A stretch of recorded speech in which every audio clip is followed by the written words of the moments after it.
Dentre as passagens da Bíblia que olhei, que busquei para compartilhar convosco nesta manhã, está Atos capítulo 26, palavra que vem do testemunho do apóstolo Paulo. Nossa leitura começa no versículo 4 de Atos capítulo 26. Diz assim a partir do versículo 4: Quanto à minha vida, desde a mocidade, como decorreu desde o princípio entre o meu povo e em Jerusalém, todos os judeus a conhecem, pois, na verdade, eu era conhecido deles desde o princípio, se assim o quiserem testemunhar. Porque na condição de fariseu, vivi conforme o partido mais rigoroso da nossa religião. E agora estou sendo julgado por causa da esperança da promessa feita por Deus aos nossos pais, a qual as nossas 12 tribos, servindo a Deus fervorosamente, noite e dia, almejam alcançar. É por causa dessa esperança, ó rei, que eu sou acusado pelos judeus. Porque se julga incrível entre vocês que Deus ressuscite os mortos? Na verdade, eu pensava que devia fazer muitas coisas contra o nome de Jesus, o Nazareno. E foi exatamente o que fiz em Jerusalém. Havendo eu recebido a autorização dos principais sacerdotes, encerrei muitos dos santos na prisão.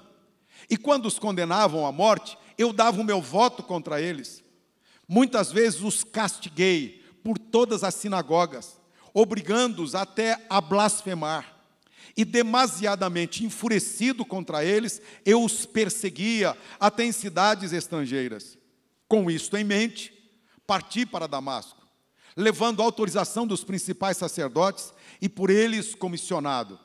Ao meio-dia, ó rei, enquanto eu seguia pelo caminho, vi uma luz no céu, mais resplandecente que o sol, que brilhou ao redor de mim e dos que iam comigo. E caindo todos nós por terra, ouvi uma voz que me falava em língua hebraica: Saulo, Saulo, por que me persegues? É duro para você ficar dando coices contra os aguilhões. Então eu perguntei: Senhor, quem é você? Ao que o Senhor respondeu: Eu sou Jesus, a quem você persegue. Mas levante-se e fique em pé. Eu apareci a você para constituí-lo ministro e testemunha, tanto das coisas em que você me viu, como daquelas pelas quais ainda lhe aparecerei. Vou livrar você do seu próprio povo e dos gentios para os quais eu o envio, para abrir os olhos deles e convertê-los das trevas para a luz e do poder de Satanás para Deus, a fim de que eles recebam remissão de pecados e herança entre os que são santificados pela fé em mim. Assim, ó rei Agripa, não fui desobediente à visão celestial, mas anunciei, primeiramente aos de Damasco e em Jerusalém, por toda a região da Judéia, e também aos gentios, que se arrependessem e se convertessem a Deus, praticando obras dignas de arrependimento. Versículo 19, mais uma vez. Assim, ó rei Agripa, não fui desobediente à visão celestial. Oremos. Senhor Deus e Pai, só o Senhor conhece a expectativa de cada um de nós quando veio para a igreja neste dia.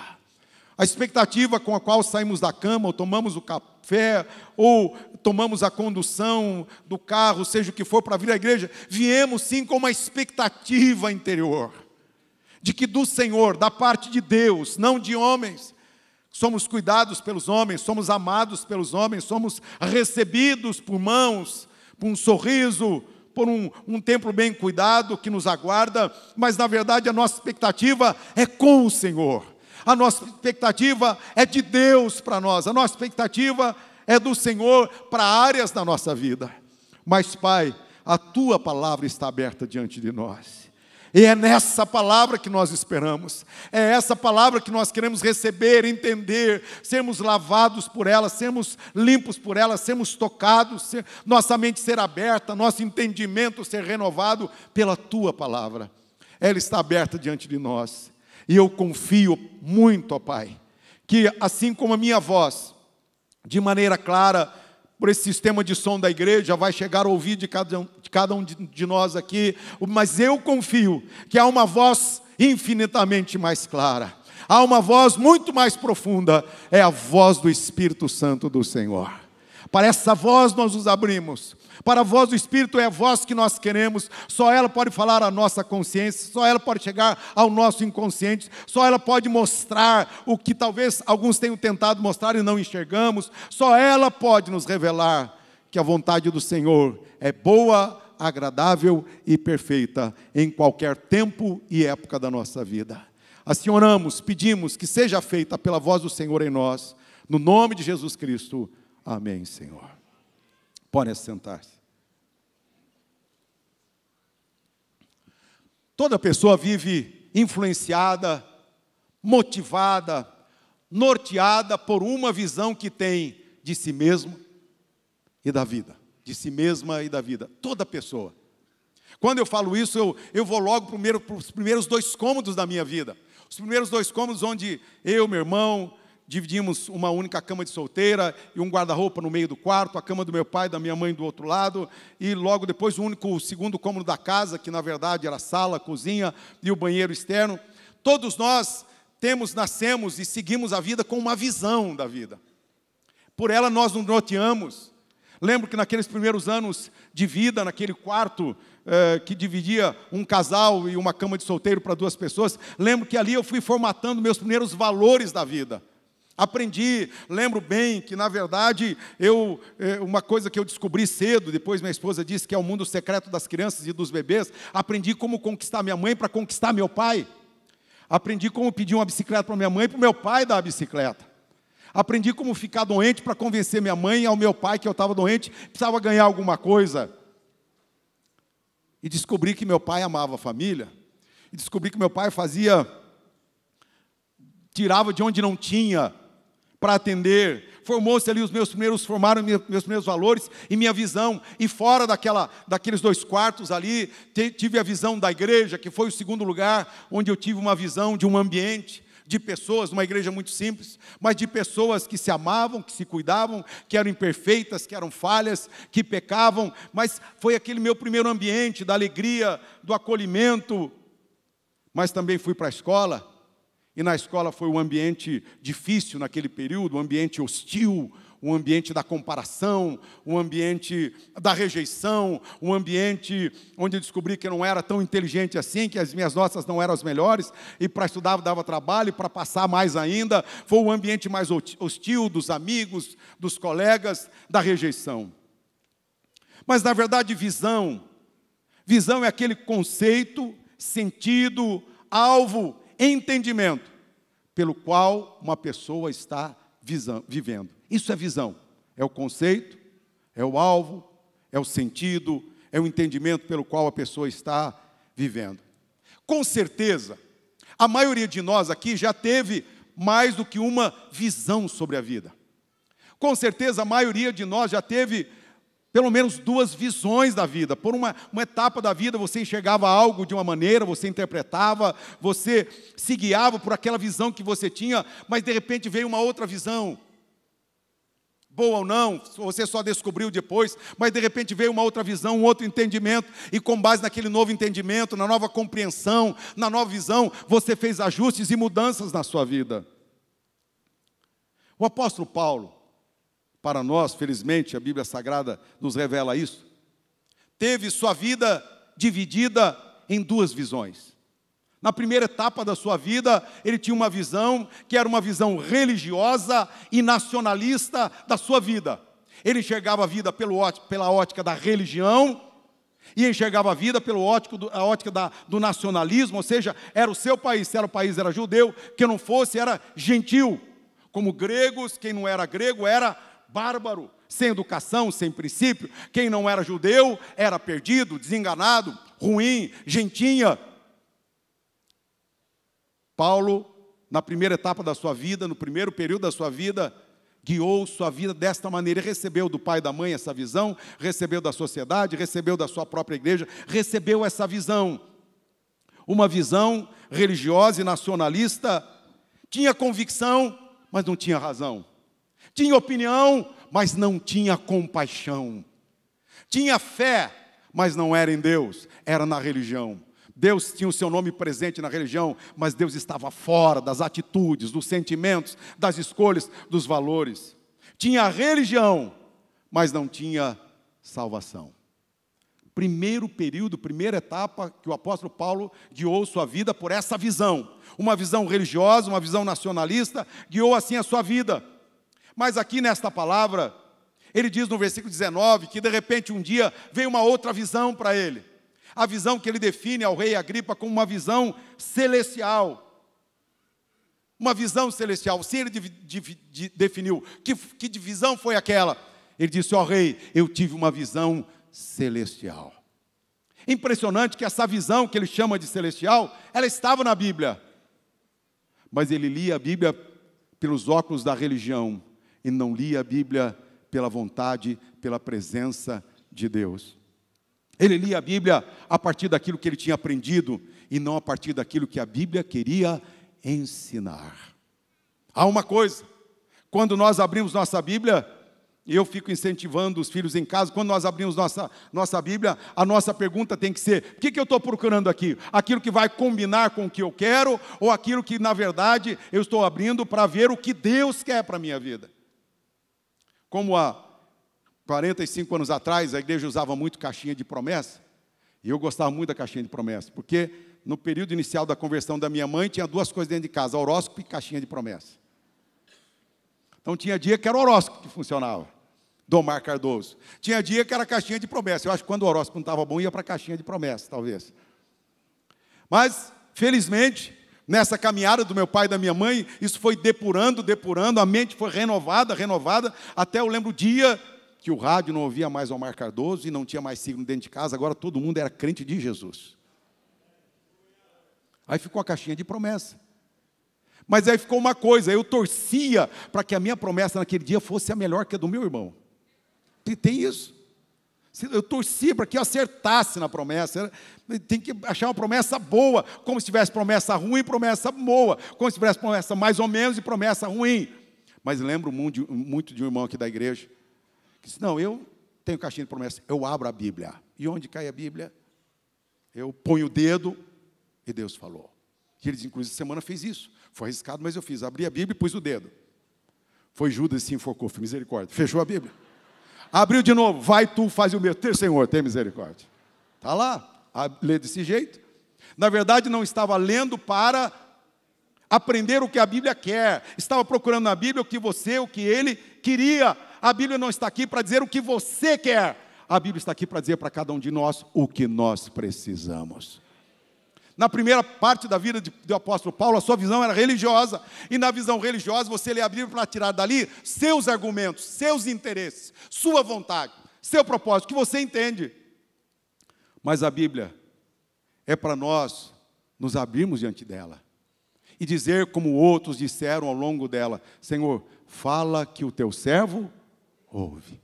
É assim que temos que abrir a Bíblia. Fala que o teu servo, que a tua serva fala que os teus servos ouvem.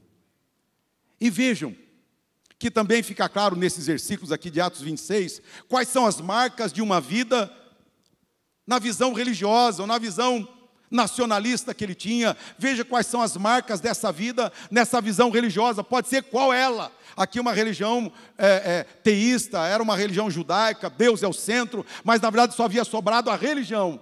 Não tinha o Espírito de Deus, não tinha a compaixão de Deus, não tinha a vontade do Senhor. Olha quais são, pelo menos aqui, 5 marcas de uma vida fora da visão celestial, uma vida na visão religiosa. Primeiro, passa por cima de tudo e de todos para alcançar o que se quer. Diz os versículos 9 a 11, se você ainda estiver com a sua Bíblia aberta. Dos 9 a 11, olha como está voltado para ele, diz o versículo 9, na verdade eu pensava que devia fazer muitas coisas contra o nome de Jesus. E aí ele diz, encerrei muitos santos, dava o meu voto contra eles, os castiguei. E o versículo 11 termina, e enfurecido contra eles, eu os perseguia. Primeira marca de uma vida que não está na visão celestial, primeira marca de uma vida marcada pela religião, ou por qualquer outra visão da vida, essa pessoa passa por cima de tudo e de todos para alcançar os seus objetivos. Assim era Paulo. Assim foi o apóstolo Paulo. Ele diz, inclusive, que ele fez parte do partido religioso mais rigoroso dentre os judeus. Era o religioso mais rigoroso, mas agia como se fosse um bárbaro, alguém que não tinha nenhuma noção do Espírito e da obra do Senhor.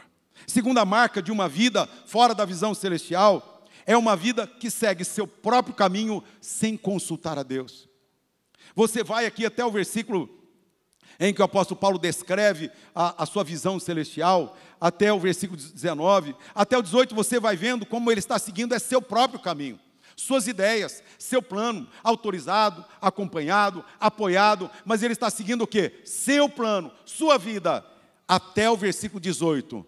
Em nenhum momento nós encontramos Paulo consultando a Deus, nenhum momento. Nenhuma hora ele diz assim, eu fui orar, nenhum momento. Nenhuma hora eu fui ler a Bíblia para receber uma direção, nenhum momento. Em nenhum momento ele consulta a Deus, porque na verdade a sua vida não está marcada por uma visão celestial, a sua vida está marcada pela sua ótica religiosa, nacionalista, mas não por uma ótica celestial. Para ele, judeu que era bom, o resto não prestava, para ele a sua igreja era melhor e as outras não prestavam. Terceira marca de uma vida fora da visão celestial, por ignorância ou não, seu caminho é oposto ao caminho de Deus. Paulo, mais à frente, nas suas cartas, vai dizer que foi por ignorância que ele fez o que fez. Ignorância. Era uma ignorância religiosa, mas era ignorância. Era uma ignorância querendo o melhor para a sua igreja, mas era ignorância. Era uma ignorância querendo o melhor para o seu povo, mas era ignorância. Por ignorância ou não, seguia o seu caminho oposto ao caminho de Deus. Por isso que a palavra que vem a seguir é conversão. Quando o Senhor fala com ele, quando o Senhor Jesus fala com ele, de como Deus o usaria na sua vida, ele fala justamente de conversão das pessoas, de arrependimento das pessoas, porque aquele caminho era um caminho oposto a Deus. Quarto lugar, numa vida fora da visão celestial, a pessoa é senhora e senhor absoluto da sua própria vida. Paulo, então conhecido como Saulo, era o senhor absoluto da sua vida. Essa é a marca de uma vida fora da visão celestial. A marca é quem? Ela, a própria pessoa, é a senhora da sua vida. Senhor. Não há um outro Senhor. Quando o apóstolo Paulo tem o seu encontro com Cristo Jesus, a primeira palavra dele é: quem és tu, Senhor, na linguagem anterior? Quem és tu, Senhor? Primeira palavra de Paulo, disse: pai, encontrei um Senhor, encontrei alguém, Senhor, até agora eu tenho sido Senhor da minha vida, mas agora encontrei alguém que é Senhor, e esse Senhor se revela como Jesus. Por fim, dentro dessas marcas de uma vida fora da visão celestial, é uma vida que vive para seus próprios ideais, e não para a vontade de Deus. Sim, o apóstolo Paulo vivia para os seus próprios ideais antes da sua visão celestial, e não para os ideais de Deus. Paulo, então, descreve: eu tive uma visão celestial. Eu queria resumir e dizer para o apóstolo Paulo quais são as características dessa visão celestial.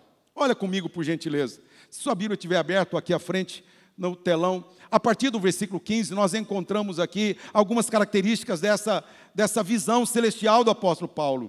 Em primeiro lugar, logo no versículo 15. O que é uma visão celestial na linguagem do apóstolo Paulo? É encontrar Jesus como Senhor. Jesus é Senhor. Quando eu anotava esses pontos, eu pensei que lembrei que um dos cânticos daquele período da juventude, que é chamado assim de juventude, ou mocidade da igreja, um dos cânticos dizia: no meu ser creio bem, Jesus Cristo é Senhor. Pelo jeito só eu, o pastor André, sabemos. Pastor Edson, entra nessa. Proclamar eu vou sim, Jesus Cristo é Senhor. Vida nova para mim, Jesus Cristo é Senhor. Ele é Senhor do meu viver, Ele é Senhor do meu amor. Ele é o Senhor, não lembro mais. Mas a primeira parte da visão celestial é essa aqui. Qual é uma visão celestial? Vejam que ao longo da história na Bíblia Sagrada, nós temos algumas visões famosas, lembram? Pelo menos 3 delas. Quando você pensa numa pessoa que teve uma visão celestial no Velho Testamento, qual é o primeiro nome que vem à sua mente? Para mim, que vem o primeiro nome é Moisés, lembra? A visão da sarça ardente. podemos dizer que a vida de Moisés até a visão da sarça ardente foi uma, e depois dela foi outra. Qual é a segunda visão que aparece na sua mente? Para mim, talvez seja para a sua, vamos ver se a gente empata, foi a visão de Isaías. No ano do rei da morte Uzias, eu vi o Senhor no seu trono, na sua glória, e também ele viu que ele era um homem de lábios impuros, era um homem pecador, que habitava no meio de pessoas também de lábios impuros. E qual foi a terceira visão que vem à sua mente? Eu acho que essa não vai bater com a minha. A terceira pessoa que eu lembro de uma visão, que diz ter tido uma visão, uma nova visão de Deus, ele que inclusive era um crente, ele que inclusive era um religioso, ele que inclusive é elogiado pelo próprio Deus, mas ele recebe uma nova visão. Jó diz no seu último capítulo: eu te conhecia só de ouvir, mas agora os meus olhos te veem. Sim, crentes também precisam de uma nova visão celestial. Porque até então parece que apesar de toda a disciplina e consagração real para os homens e para Deus de Jó, ao passar pela tribulação horrível e atroz da sua vida, ao passar por ela, a sua fé balança, porque na verdade só sobra ele com sua fé, nem a esposa suporta aquela situação. E quando ele é depurado por esse fogo terrível da aflição da vida, quando ele vai virar a página dessa aflição e se tornar de novo um instrumento nas mãos do Senhor, ele diz: ó Deus, eu te conhecia só de ouvir. Pode ser que em qualquer um desses cultos, pode ser que em qualquer um desses momentos, você seja o próximo crente, você seja o próximo homem, a próxima mulher, o próximo moço, a próxima moça, que vai dizer: olha, até aquele dia, até aquele momento, eu era um crente, eu era fiel, eu era dedicado, mas na verdade aquilo que Deus me falou, mudou a minha visão para a minha próxima etapa, a minha visão de Deus. Segundo lugar, na definição do apóstolo Paulo, uma visão celestial é descobrir que a vida só tem dois lados. Que bom, isso simplifica. Quantos lados tem a vida? Só tem dois. Aqui estava Saulo ainda, no seu caminho, na sua missão, na sua visão, na sua ótica religiosa. Aqui estava ele, fazendo de tudo, passando por cima de tudo e de todos para cumprir o seu plano, o seu propósito. Mas ele descobre que quando Cristo fala com ele, Cristo diz o seguinte: olha, você está num caminho contra mim. Só há dois caminhos. Gosto daquela ilustração de um jovem aqui da igreja, pelo menos foi assim que eu aprendi, de um jovem da igreja, que estava com algumas dúvidas na fé, e ele então ficava em cima do muro. Ele disse: não, eu não estou nem crente nem incrédulo, estou em cima do muro. Estou em cima do muro, tranquilo, não comprometo minha fé, não comprometo a igreja Nazareno, estou em cima do muro. E disse que uma noite ele teve um sonho. Ele estava em cima do muro, de um lado era o céu, só dois lados, do outro lado era o inferno. E o pessoal do lado do céu passava assim: desce, vem para cá, desce, vem para cá. E o pessoal do lado do inferno passava ao lado dele, no ponto que ele estava no muro, e nem falava nada, nem convidava. Ele disse: puxa, não estou interessante nem para o Satanás. Passo, não chama nada, estou em cima do muro, o céu me chama, o inferno não chama, o que será que está acontecendo? E ele não aguentou a curiosidade. Depois de alguns minutos, o céu clamando, os anjos pedindo, os irmãos salvos: vem, desce, pula logo, pula para cá, vem. E os anjos, os demônios tranquilos, sossegados. Até que passou um demônio-chefe e ele perguntou: escuta, por que vocês não me chamam? Foi simples, o muro é nosso. Não tem três caminhos.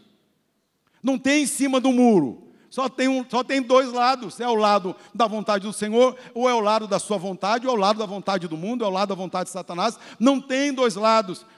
Paulo descobre nessa visão celestial que a vida só tem dois lados. Mas em terceiro lugar, aprendemos com o apóstolo Paulo que uma visão celestial significa ouvir que Jesus nos faz úteis para Deus. Até aquele dia, Saulo, que se tornou Paulo para nós, era útil para a religião. Sim, para a religião era útil, zeloso, fervoroso, fiel, dedicado, hora extra para a religião. Mas não era útil para os planos de Deus, não era útil para a vontade de Deus. E quando ele tem essa visão, ele descobre que Deus queria fazer dele, transformar dele uma pessoa útil aos planos de Deus. Uma pessoa que chegou ao ponto de dizer, minha esposa ficou assustada com isso semana, quando ela lia na sua leitura semanal, leu que Moisés um dia disse, Deus, ou o Senhor salva esse povo, ou o Senhor risca o meu nome do livro da vida. E eu tenho que dizer uma coisa, e ela perguntou, você faria isso pela igreja? Eu falei, bem, não faz pergunta dessa, pula essa. Moisés fez isso. Ou o Senhor salva esse povo, ou o Senhor risca o meu nome do livro da vida. E Deus disse assim, não riscarei, só risco o nome de quem peca, mas eu não riscarei o seu nome do livro da vida. Paulo disse o seguinte, eu prefiro ser considerado anátema para salvar o povo judeu.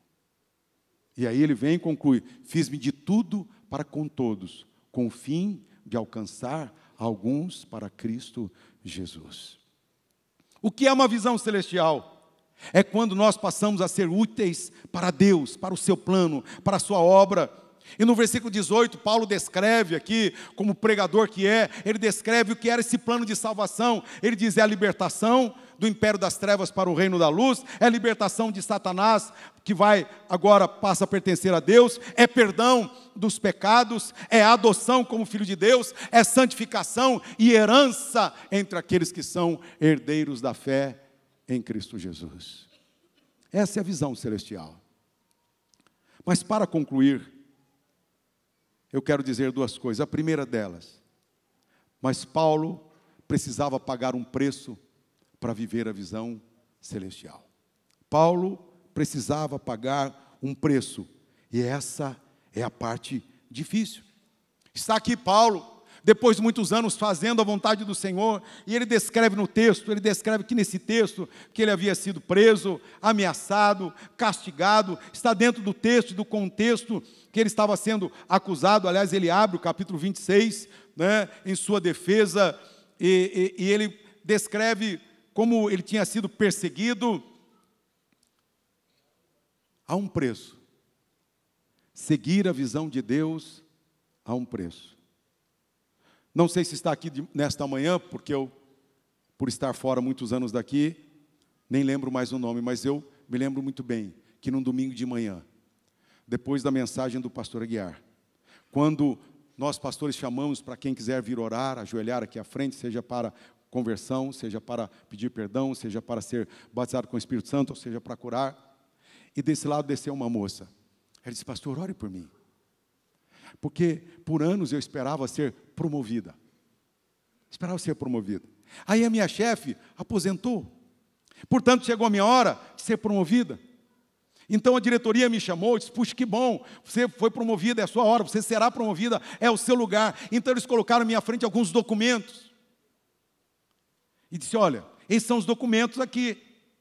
Ela disse, não, desculpa, posso sair e corrigir? Esses não são os documentos que eu envio para cá.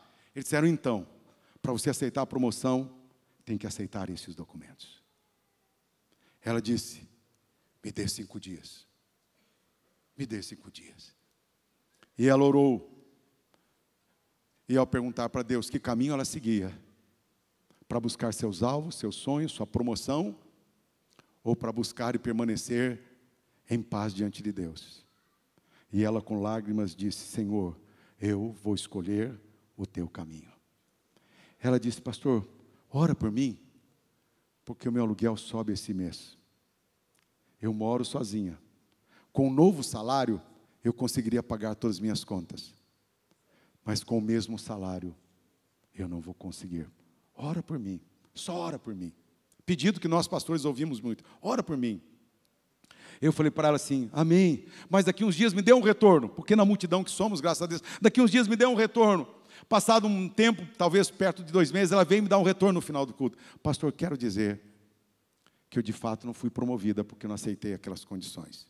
Tive que prometer ainda que não falaria para ninguém de como os documentos mudavam da minha sala para outra sala. Mas quero dizer também que depois de um mês, eles disseram que eu merecia um aumento, um reajuste. e sem ter que negociar minha fé, os meus valores, eu estou ganhando hoje aquilo que ajuda a sustentar a minha vida, e a minha alma está pura com Deus. Estou em paz com Deus. Preço. Eu queria concluir com a segunda palavra, que é o seguinte: qual a recompensa para quem vive a visão celestial? Qual é a recompensa? Vou ler apenas. Primeiro, alcançamos as promessas de Deus para o presente e para o futuro. Segundo, temos uma experiência pessoal viva com Cristo Jesus. Terceira, diz o apóstolo Paulo na versão anterior, alcançamos o socorro, a ajuda de Deus. Quarto, somos usados por Deus na vida das pessoas. E quinta, viveremos eternamente com Cristo Jesus. Eu só queria perguntar, na conclusão dessa palavra, como está a sua vida em relação à visão celestial?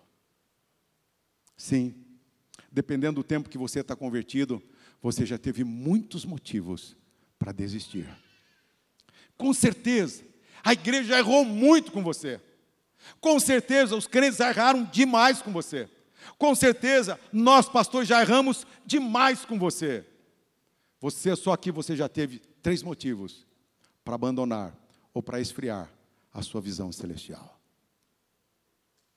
Mas Paulo, como Moisés, como outros, mas Moisés em Hebreus capítulo 11 diz o seguinte: mas ele contemplava o galardão. O que é que você está completando? Há um tempo atrás havia um cântico, cuja letra era essa, me marcou muito. Se tentaram matar os teus sonhos ou tua fé? Teus sonhos. Eu sei que você sabe bem. Se tentaram matar os teus sonhos, se lançaram você numa cova, é isso? O que mais? Tem alguma coisa que fala da visão, não tem? Se ferido, lembrei agora, perdeu a visão. Talvez sua visão esteja ferida. Talvez na caminhada da vida sua visão ficou embaçada. Ela já não é mais tão clara. Ela já não é mais tão nítida, ela já não é mais tão limpa, ela já não é mais tão inspiradora, porque a dor foi grande. Paulo poderia dizer, Demas me abandonou, o Alexandre me causou muitos males, texto dele ali, ele poderia enumerar, mas ele diz, aliás no último julgamento diz assim, eu estava sozinho no meu primeiro julgamento, ninguém foi a meu favor. Ele diz assim, mas o Senhor me assistiu e me revestiu de forças. Como está a sua visão celestial? Vamos ficar em pé para essa última oração.